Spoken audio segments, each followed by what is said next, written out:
There are places on Earth that feel ancient, and yet impossibly new. Places where fire and ice shape the land in real time, forging a world that never stands still. Iceland is one of those places. This is a land torn between opposing forces. Fire beneath, ice above, the Atlantic Ocean battering its shores, the Arctic wind carving its mountains. Here, nature doesn't whisper, it roars. Imagine standing on the edge of the world, black sand stretching endlessly before you. Waves so powerful, they've swallowed ships whole. Cliffs so steep, they disappear into clouds. And above it all, storm systems rolling across the sky.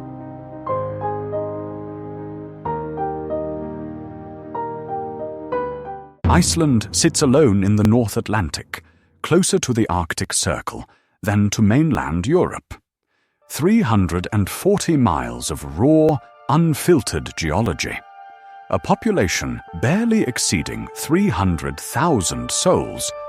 Most of the island remains uninhabited. Uninhabitable, some would say. But this isolation has forged something remarkable. A landscape so otherworldly that astronauts trained here before walking on the moon. A place where you can witness the Earth's infancy, where molten rock still breaks through the surface, where glaciers grind stone into powder, where waterfalls thunder with the weight of melting ice. The Vikings who first settled here in the 9th century called it Iceland, supposedly to discourage others from following. But the name stuck, and perhaps it's fitting, because this island exists in a perpetual state of contradiction. Fire and ice, light and darkness, life and desolation. This is not a gentle land. It doesn't invite you in with warm beaches and palm trees. Iceland demands respect. It challenges you. It shows you what Earth looked like before humans existed, and what it might look like long after we're gone. So we begin our journey where all things Icelandic begin, in the fire beneath.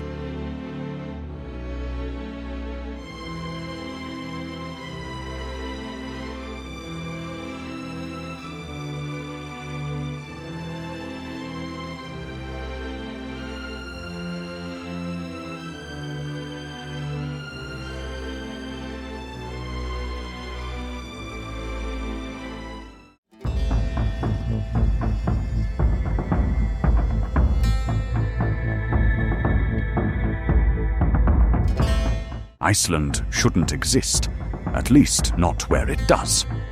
This volcanic island sits astride one of the most geologically active zones on the planet, the Mid-Atlantic Ridge, where two massive tectonic plates are slowly, inexorably tearing apart. The North American plate, the Eurasian plate.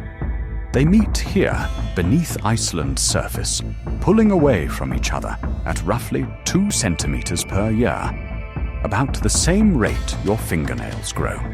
But over millions of years, that small movement has built an entire nation.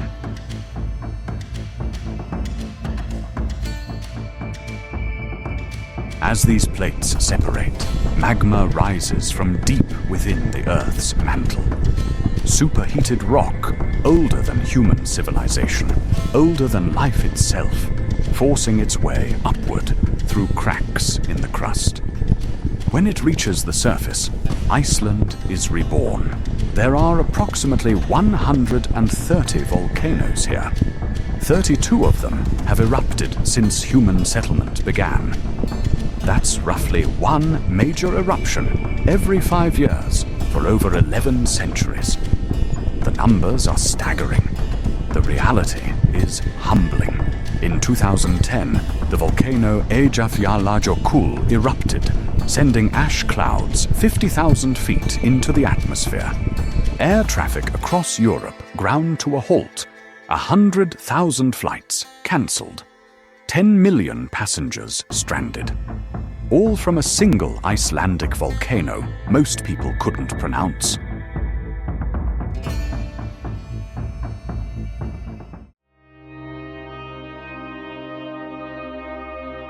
But Jökulsárlón was modest compared to Laki. In 1783, this volcanic fissure opened along a 15-mile crack in the earth. For 8 months, it poured out lava. 14 cubic kilometers of molten rock flooded the landscape. The toxic gases killed half of Iceland's livestock. A quarter of the human population died in the famine that followed. The effects reached far beyond Iceland's shores. Laki's sulfur dioxide created a toxic fog across Europe. Crops failed. Temperatures plummeted. Some historians believe the climate chaos contributed to the unrest that sparked the French Revolution 6 years later. One volcano, one island, global consequences.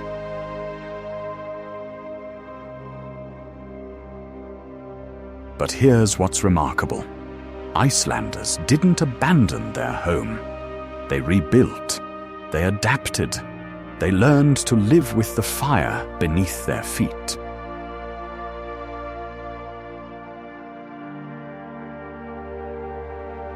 Stand in the lava fields today, and you see the evidence everywhere. Black rock formations frozen mid-flow.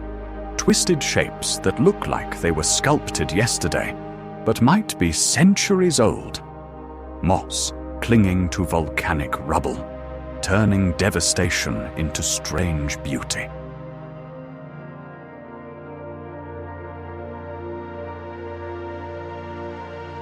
At places like Krafla and Askja, you can walk right up to volcanic craters, peer into calderas where the Earth's interior feels impossibly close.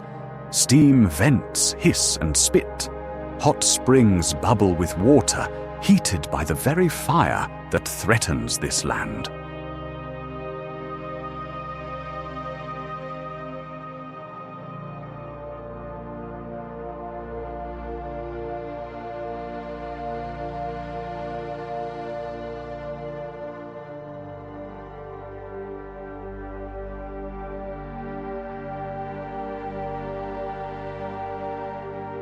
The Icelanders have done something extraordinary with this geological violence. They've harnessed it. Nearly 90% of the country's homes are heated using geothermal energy water warmed by the earth itself. Clean, renewable, abundant. The fire that once brought only destruction now sustains modern life. But make no mistake, the volcanoes are not tamed. They're merely sleeping. Beneath the glaciers, beneath the farmland, beneath the capital city of Reykjavik itself, the magma churns, waiting, building pressure, preparing for the next eruption. Because in Iceland, the earth is always speaking, sometimes in whispers, sometimes in screams.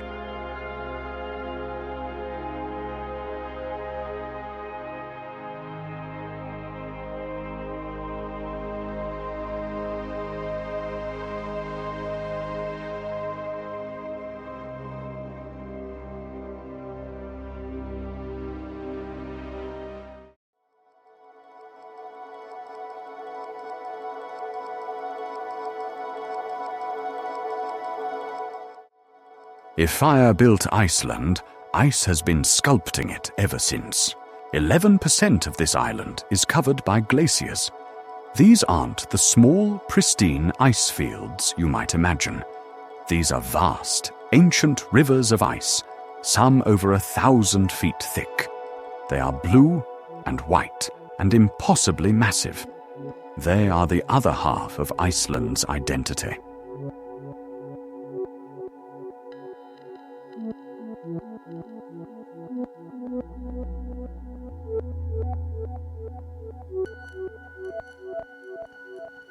Vatnajökull, the largest glacier in Europe. It sprawls across 3,000 square miles of southeastern Iceland, an ice cap so enormous it's visible from space. Beneath its frozen surface lie some of Iceland's most active volcanoes. Fire and ice, always together, always in tension. These glaciers are remnants of the last ice age, when much of the northern hemisphere was buried under ice sheets miles thick. As the planet warmed, most of that ice retreated. But here, at the edge of the Arctic, enough cold remained for the glaciers to endure.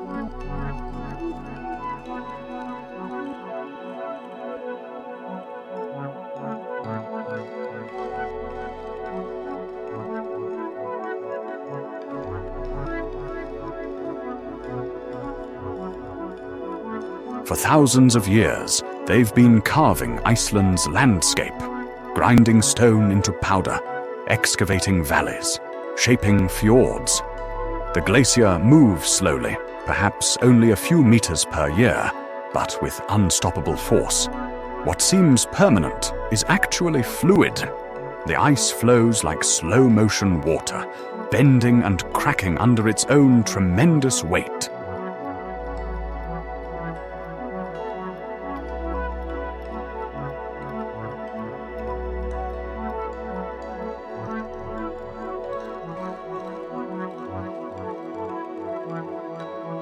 Walk into an ice cave, and you enter another world entirely.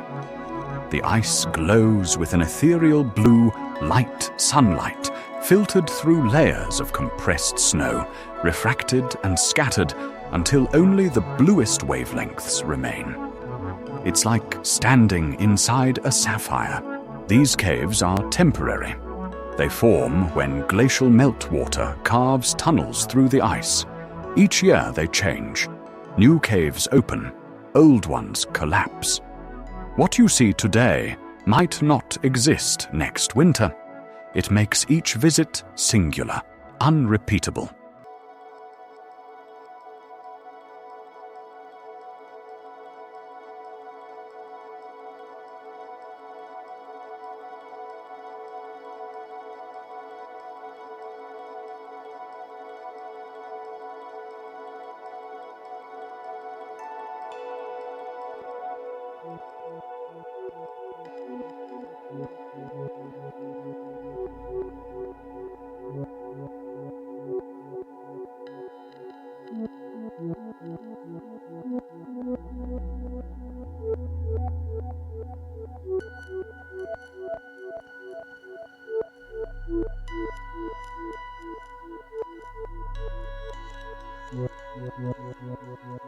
The walls are rippled and smooth, shaped by water and time.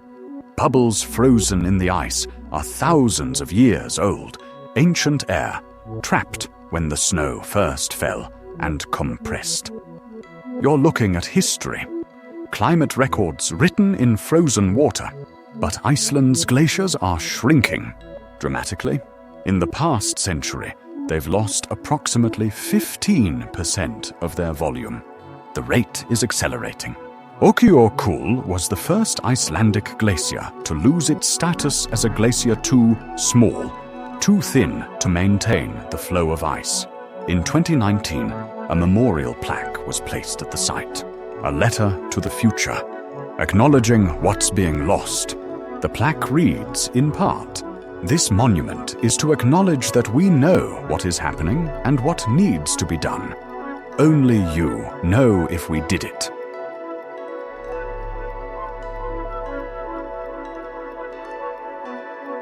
The glacier lagoons offer a glimpse of this transformation.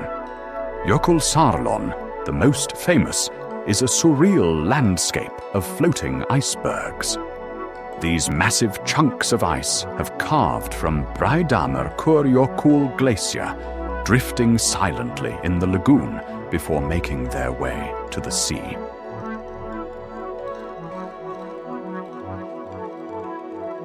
The icebergs are impossibly blue in places, deep and pure. In others, They're streaked with black volcanic ash layers from eruptions that occurred decades or centuries ago, now exposed as the ice melts. Each berg is unique, sculptural, temporary. Seals swim between them. Arctic terns dive for fish, and tourists walk along the black sand beach where smaller ice chunks wash ashore, glittering like scattered diamonds on obsidian.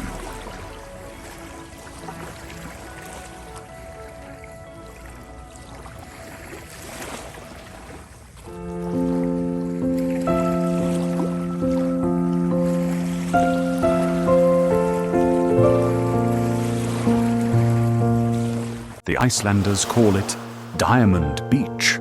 It's beautiful, yes, but it's also a monument to loss.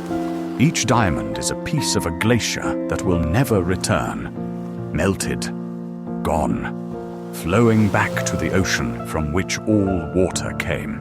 Still, the glaciers endure, for now. They continue their slow work, grinding and carving, feeding Iceland's rivers with meltwater, maintaining the delicate balance that makes life here possible.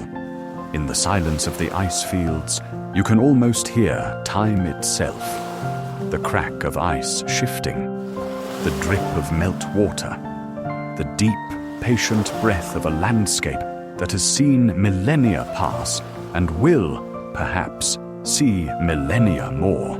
But nothing is guaranteed. Not here, not anywhere.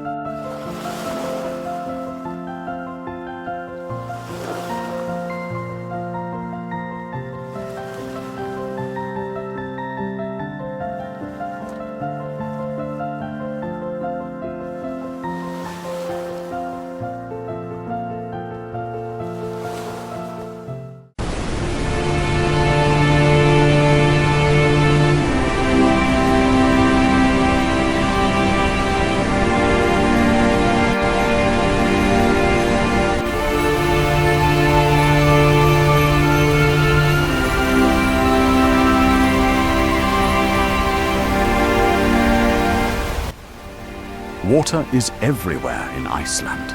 It tumbles from mountains, it surges through gorges, it thunders over cliffs with such power that you feel it in your chest before you hear it in your ears.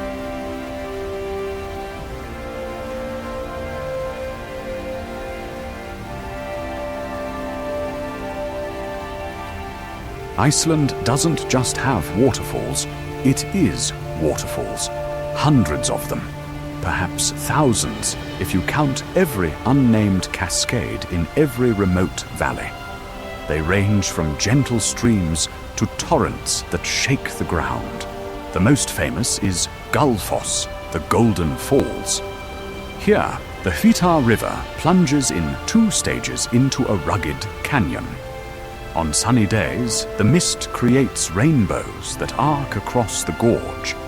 The water is glacial meltwater, white and churning, carrying the sediment of ground stone. Stand at the viewing platform, and the spray reaches you, even from a safe distance. The sound is overwhelming. Not a roar, exactly. More like the earth itself breathing. Powerful, constant, eternal. In winter, ice forms along the edges. The waterfall doesn't freeze completely. There's too much volume, too much force, but frost creates sculptures around the flow. Icicles 20 feet long hang like chandeliers. The rocks glisten with ice, and still, beneath it all, the water flows.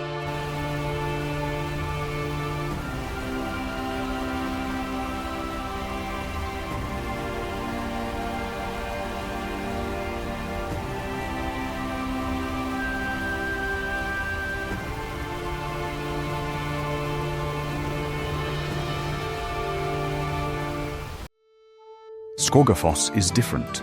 It's a single drop, 200 feet straight down, forming a perfect curtain of water.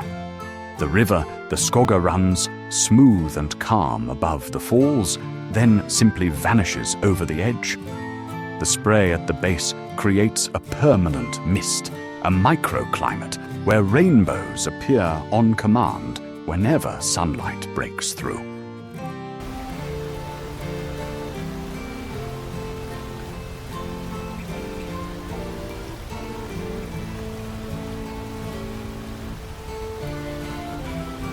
Legend says there's treasure hidden behind Skógafoss. A Viking settler supposedly buried a chest of gold in the cave behind the waterfall. A local boy once found the chest's ring, but the treasure itself remained elusive. Whether or not you believe the story, it speaks to something true. Iceland's waterfalls guard secrets. They've been falling for thousands of years, witnessed countless human dramas, and will continue long after our stories are forgotten.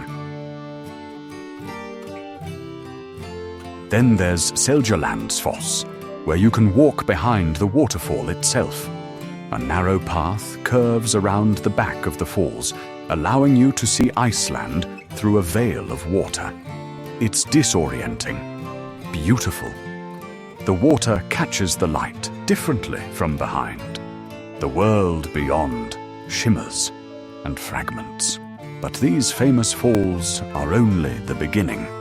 Drive along Route 1, the ring road circling Iceland, and you'll pass waterfall after waterfall. Some have names, most don't. They simply exist, part of the landscape's DNA.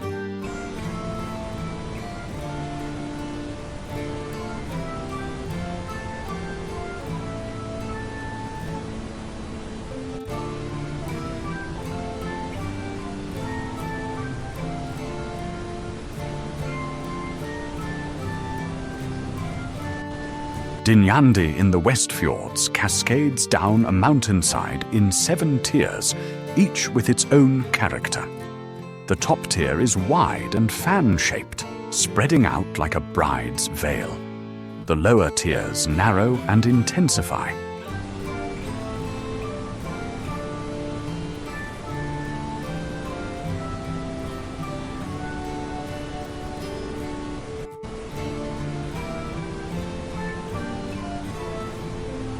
Dettifoss in the north is Europe's most powerful waterfall by volume.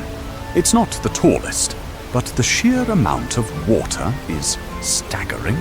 The Jökulsárlón river-fed by Vatnajökull Glacier dumps about 200 cubic meters of water per second over the edge. The ground trembles. The mist is so thick you can barely see the falls themselves from certain angles. It's primal, frightening even.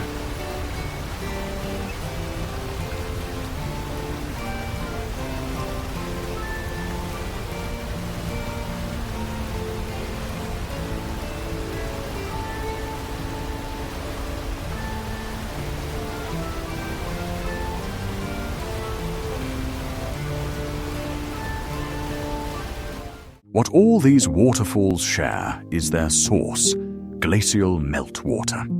As Iceland's glaciers slowly melt, they feed the rivers that create these falls. It's a cycle. Ice becomes water, water becomes motion. Motion becomes sound and spray, and rainbows and power. But it's a changing cycle. As glaciers shrink, some waterfalls may diminish. Flow rates could change. The balance that has existed for millennia is shifting. The waterfalls remind us that nothing in nature is static. What seems permanent.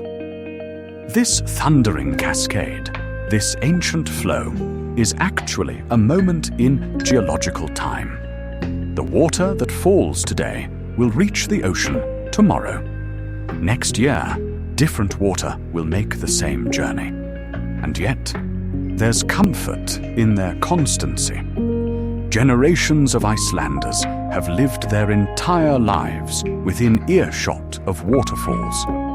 The sound is the soundtrack of this island, the rhythm beneath everything else, in the silence of a winter evening, when the tourists have gone. and the light is fading, stand beside one of these falls and just listen. Not to the roar that's too obvious.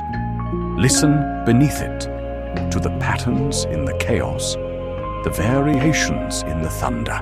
You'll hear what the Icelanders have always known. The water speaks, and if you're quiet enough, patient enough, you might understand what it's saying.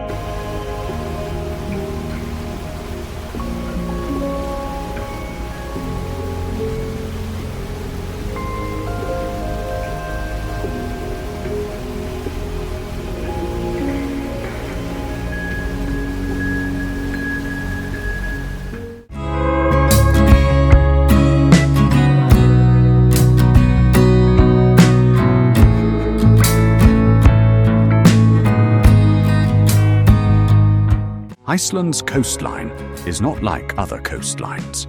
There are no gentle dunes here, no boardwalks or beach umbrellas. This is where the Atlantic Ocean meets volcanic rock, and the collision is spectacular.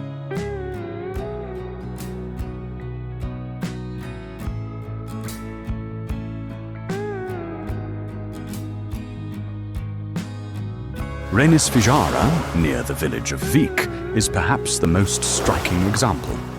The beach is black, not dark brown or grey, but genuinely black crushed lava rock ground to sand by millennia of waves. The sand has a weight to it. It's heavier than normal beach sand, denser. Walk across it and your footprints seem deeper, more defined. The contrast is startling. Black sand, white foam, steel-grey ocean stretching to the horizon.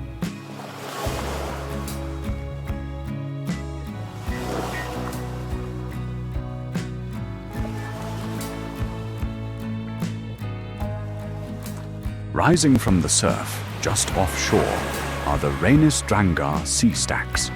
These towering basalt columns stand like ancient sentinels, defying the waves that have battered them for thousands of years. Icelandic folklore claims they were once trolls who were caught by the sunrise and turned to stone.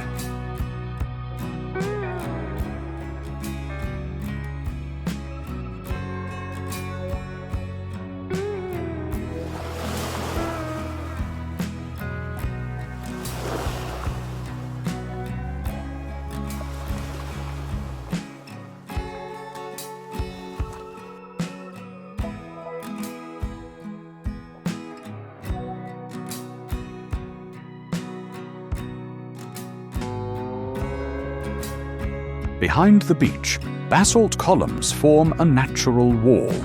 These hexagonal pillars, formed when lava cools slowly and contracts, look almost artificial. Too geometric to be natural. But they are among the most natural things on Earth, the result of pure physics and chemistry working in perfect harmony.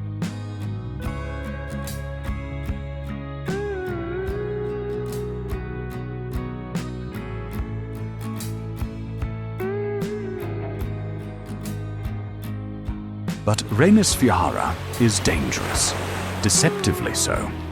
The waves here are called sneaker waves, unusually large swells that appear without warning, much larger and more powerful than the waves preceding them. They've pulled people into the freezing Atlantic.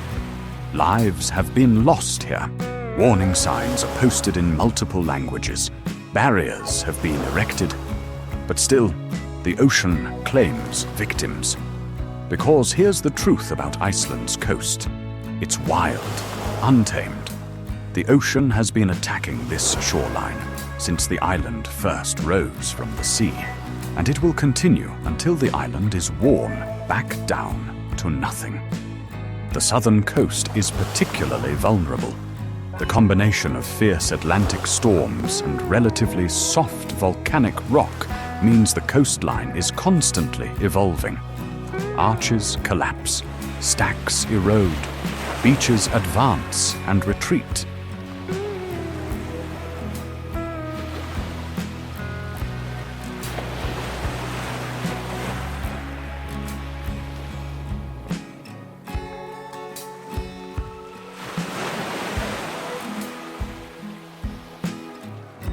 In 1973, the Westman Islands experienced this vulnerability firsthand. A volcanic eruption created a new crater on Heimaey Island, threatening to close off the harbour, the economic lifeline of the fishing community. In an unprecedented effort, residents pumped seawater onto the advancing lava flow, cooling it, slowing it, ultimately stopping it just meters from the harbour entrance. They saved their harbour, but they couldn't save their homes. 400 buildings were buried under lava and ash. The island's shape changed permanently. A new mountain Eldfell now dominates the landscape, a reminder that in Iceland, the coast is never finished.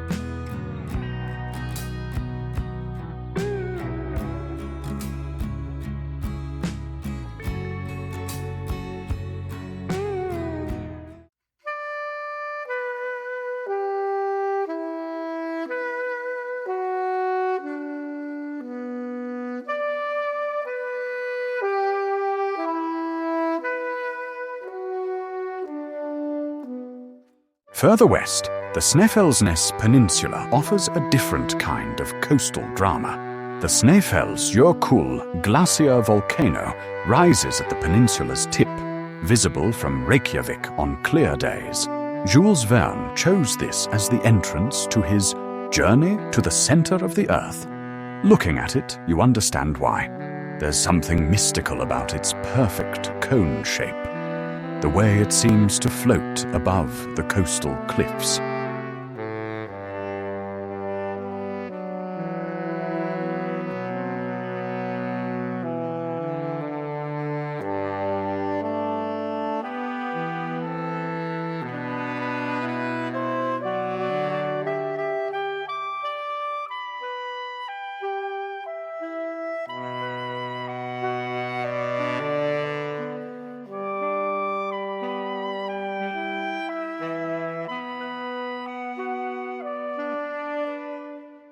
The cliffs themselves are home to thousands of seabirds, kittiwakes, guillemots, razorbills. They nest on impossibly narrow ledges, raising their young, while the ocean crashes hundreds of feet below. It's a precarious life, but it's the life they've evolved for. Walk along any Icelandic beach, and you'll find remnants of the sea's power. Driftwood, carried by currents from Siberia and North America. Unusual shells, fishing floats in faded colors. And sometimes, on the black sand, you'll find perfectly round stones, polished by the endless tumbling of waves, smoothed to perfection over centuries. These beaches aren't for sunbathing. The average summer temperature barely reaches 60 degrees Fahrenheit. The wind is constant. The weather changes within minutes, but that's precisely why they're magnificent. They're honest, raw. They show you what a beach is when humans aren't trying to reshape it for comfort. They show you the Earth's edge, where land negotiates with sea in an endless, violent, beautiful conversation. At sunset, when the low Arctic light turns everything golden and amber, even the black sand seems to glow. The waves take on color. The sea stacks cast long shadows. And for a brief moment, this harsh coast reveals another side of itself. Not gentle, never gentle, but transcendent.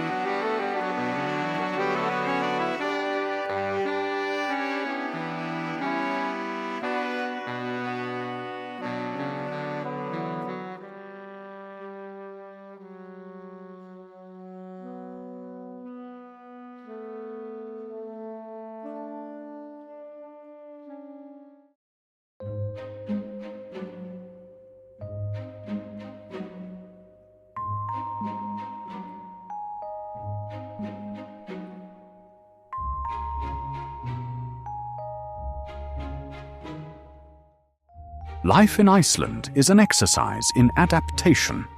The winters are long and dark. The summers are bright but brief. The weather is unpredictable at best, brutal at worst. And yet, life persists. The Atlantic puffin is perhaps Iceland's most beloved resident. These small seabirds, with their distinctive orange beaks and tuxedo-like plumage, seem almost comically out of place in Iceland's harsh environment. And yet, they thrive here. Between May and August, approximately 10 million puffins come to Iceland to breed more than 60% of the Atlantic puffin population. They nest in burrows on coastal cliffs, returning to the same burrow year after year, often reuniting with the same mate. Watch them in flight, and you see their challenge. Those wings are small relative to their bodies. They have to beat them frantically just to stay airborne. On land, they waddle awkwardly, but underwater, they transform. Those same wings become flippers, propelling them through the ocean with remarkable agility.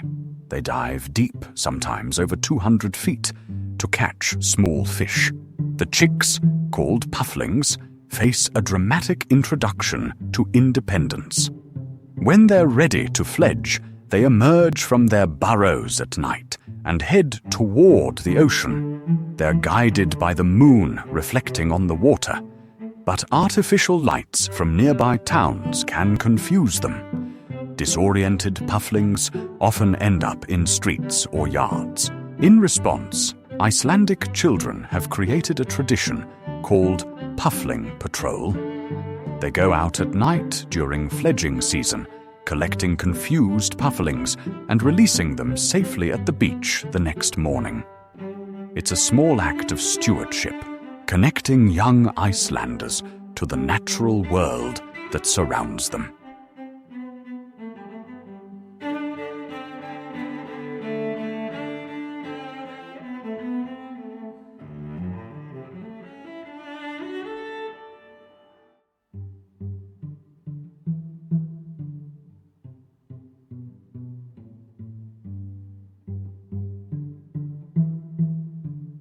The Arctic fox is Iceland's only native land mammal.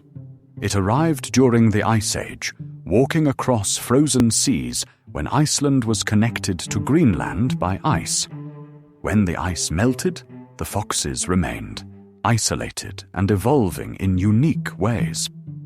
These foxes are smaller than their mainland relatives.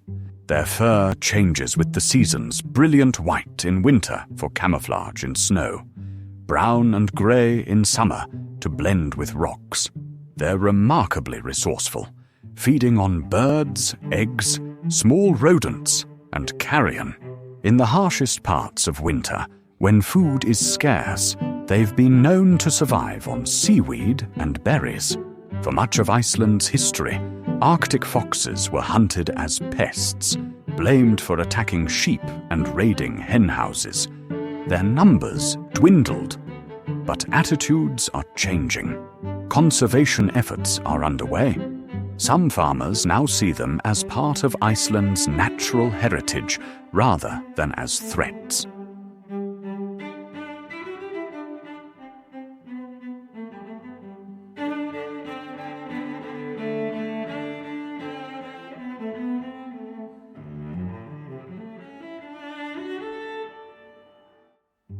Offshore, the waters are even more alive. 23 species of whales and dolphins have been recorded in Icelandic waters. Humpback whales migrate here each summer, feeding on the rich populations of fish and krill. Their breaches are spectacular, 40 tons of animal launching completely out of the water, twisting and crashing back in an explosion of spray.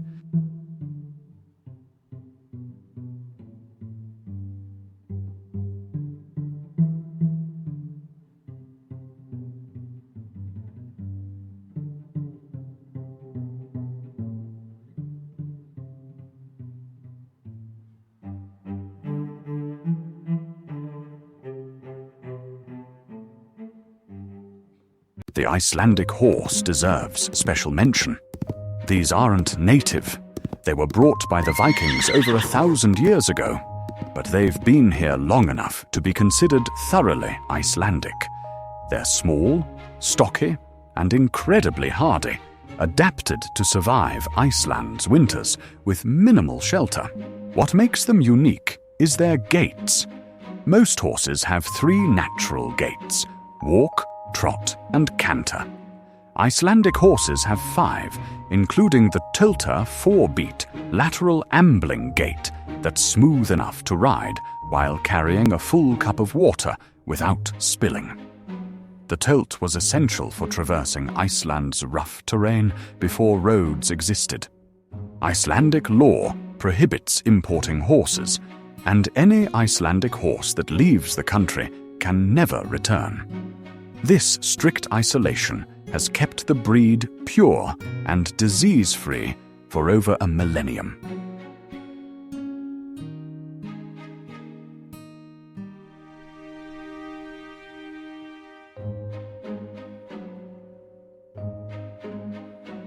Even the reindeer have a story.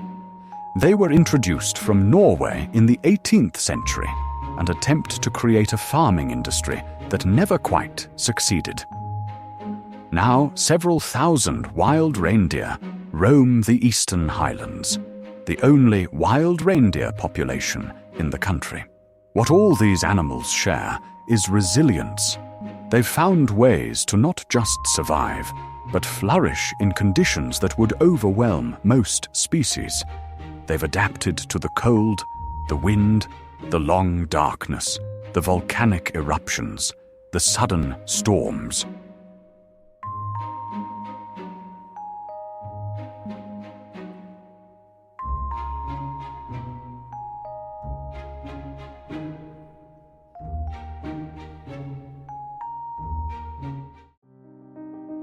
They remind us that life is remarkably persistent. Given even the smallest opportunity, it will find a way. And in Iceland, where opportunities are small and challenges are enormous, that persistence has created something beautiful.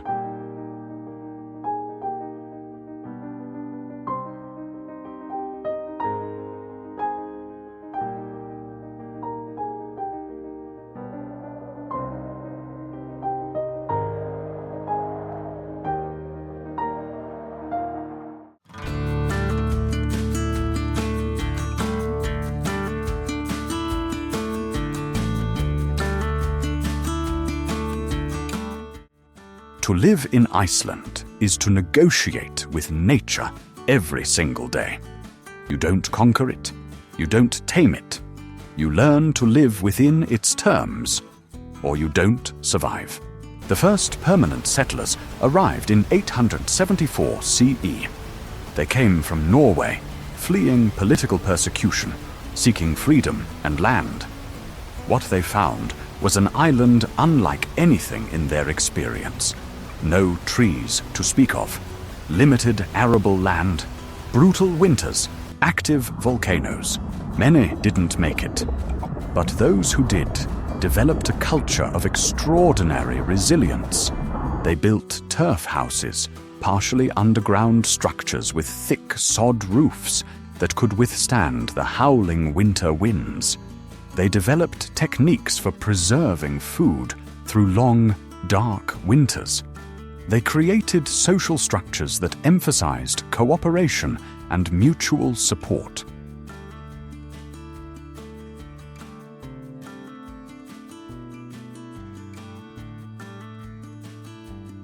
Because in Iceland, you cannot survive alone. When a storm hits, when a volcano erupts, when disaster strikes, and it will strike, you need your community. This ethos continues today. Iceland has one of the world's highest rates of volunteerism. Search and rescue teams are entirely volunteer-run. When people go missing in the wilderness, which happens with tragic regularity, hundreds of Icelanders will drop everything to search.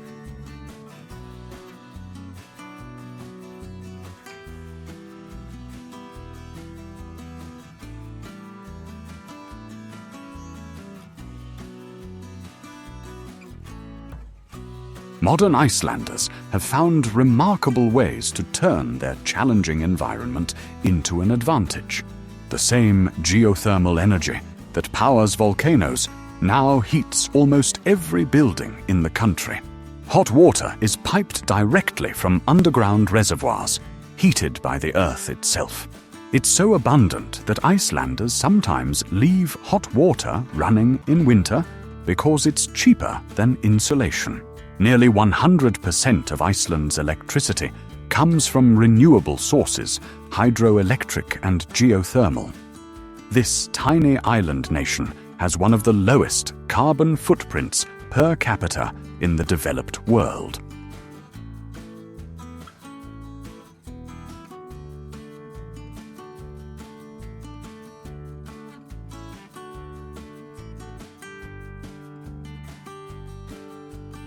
The Blue Lagoon, now one of Iceland's most famous tourist attractions, was actually an accidental byproduct of a geothermal power plant. The milky blue water is the runoff from the plant, rich in silica and minerals. Someone realized that bathing in it felt wonderful and was good for the skin. Now it's a global destination.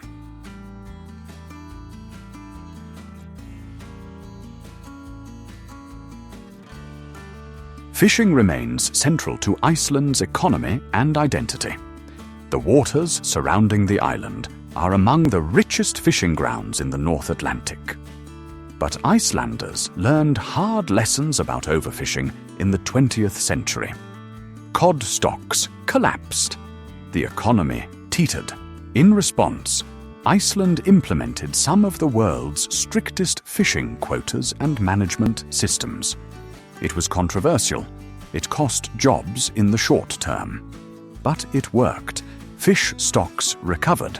The industry stabilized.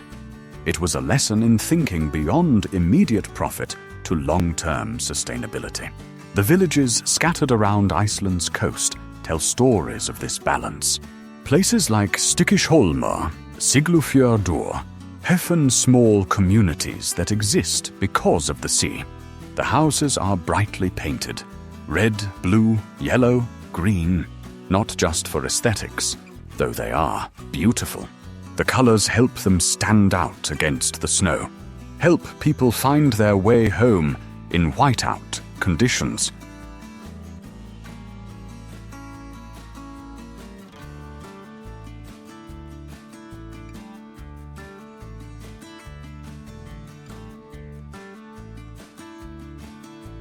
These villages are quiet in winter. The tourists are gone. The light is limited. But there's a coziness to them, a sense of hunkering down and waiting for spring. Families gather in warm kitchens. Stories are told. Traditions are maintained.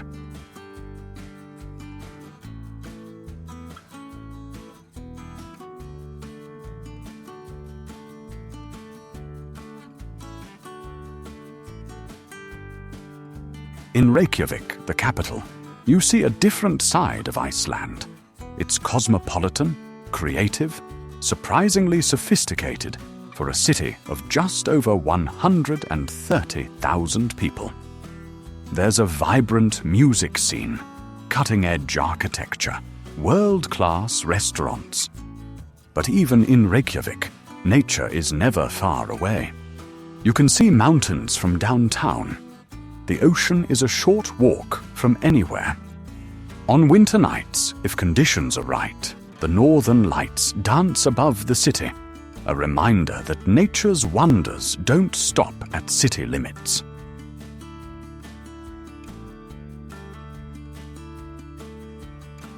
Perhaps what's most remarkable about Icelandic culture is its respect for nature. There's an understanding, passed down through generations, that humans are visitors here. The land was here long before people arrived, and it will be here long after we're gone. This manifests in small ways. The popular phrase, "Þetta reddast," roughly translated as, "It will all work out," reflects a cultural acceptance of uncertainty, an acknowledgement that some things are beyond human control.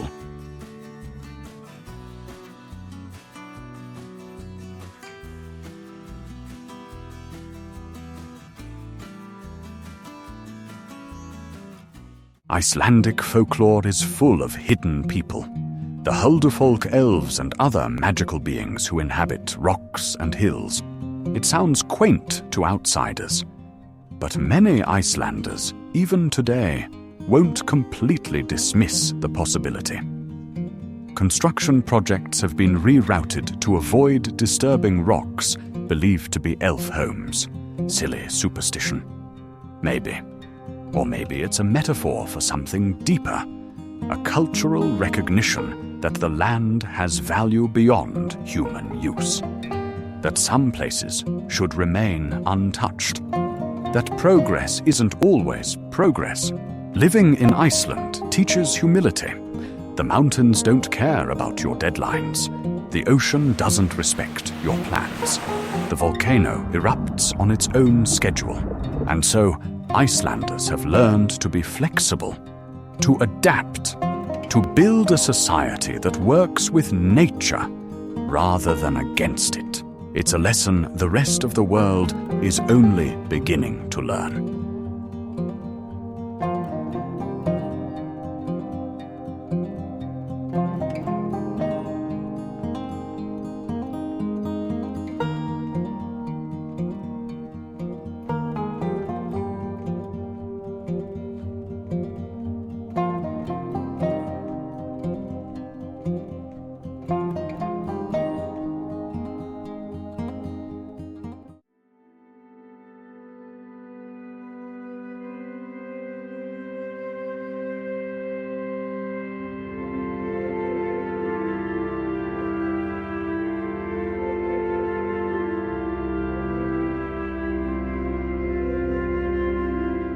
There are moments in Iceland when all the elements come together.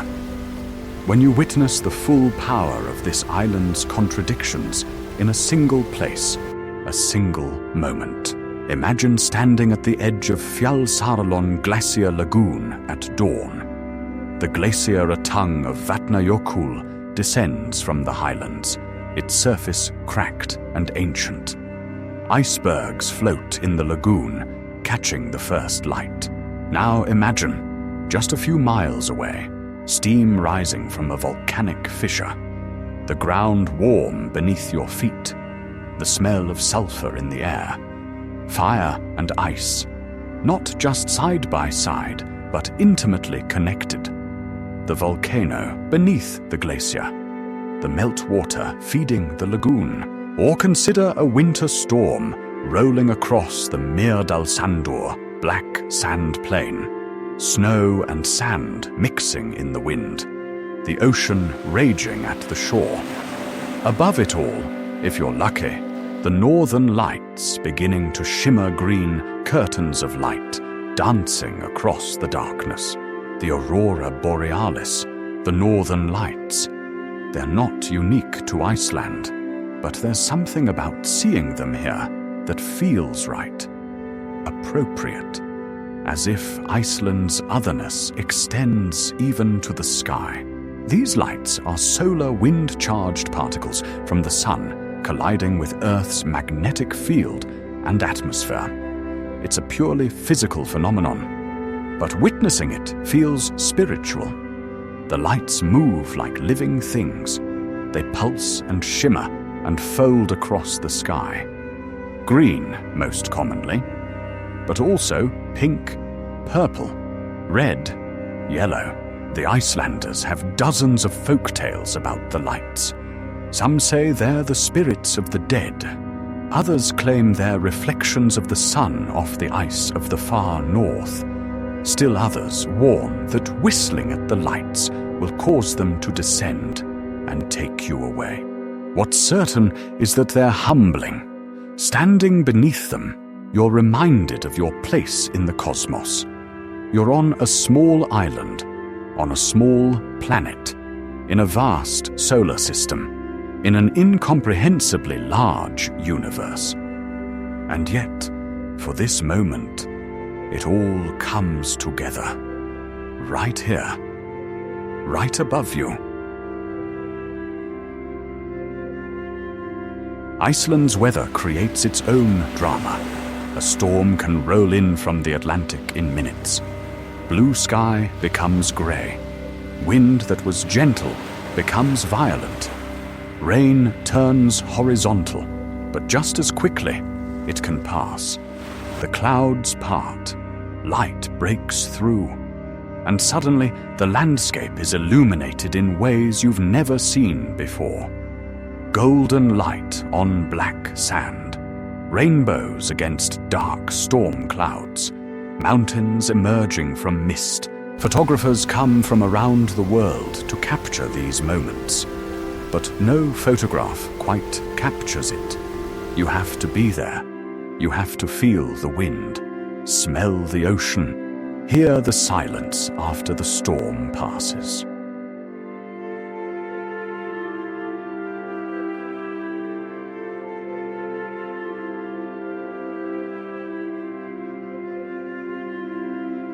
In the highlands, where few people venture, you can witness Iceland at its most primal. Vast lava fields extending to the horizon, glacial rivers braiding across volcanic plains, geothermal areas where the Earth's heat creates unearthly colors, orange, yellow, green, blue mineral deposits from underground chemistry. This is what Mars might look like if it had water. What Earth looked like before life took hold. It's beautiful and terrible and utterly indifferent to human presence. And it's changing, always changing. A volcanic eruption can create new land overnight. A glacial outburst, Vatnajökull Glacier, can reshape valleys in hours. An earthquake can open new hot springs, close old ones. The Iceland you visit today is not the Iceland of a century ago. And it won't be the Iceland of a century from now. This impermanence is part of the beauty. Nothing is guaranteed. Nothing lasts forever. The massive glacier will eventually melt. The towering sea stack will eventually crumble. The waterfall will eventually change course. But for now, for this moment, they exist. Magnificent, powerful, real, and that's enough.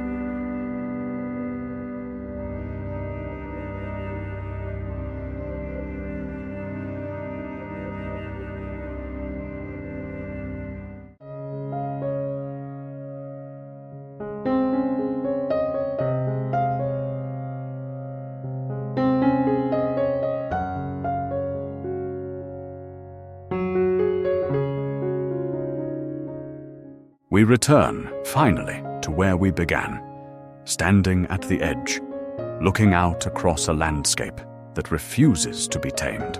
Iceland asks questions of everyone who visits.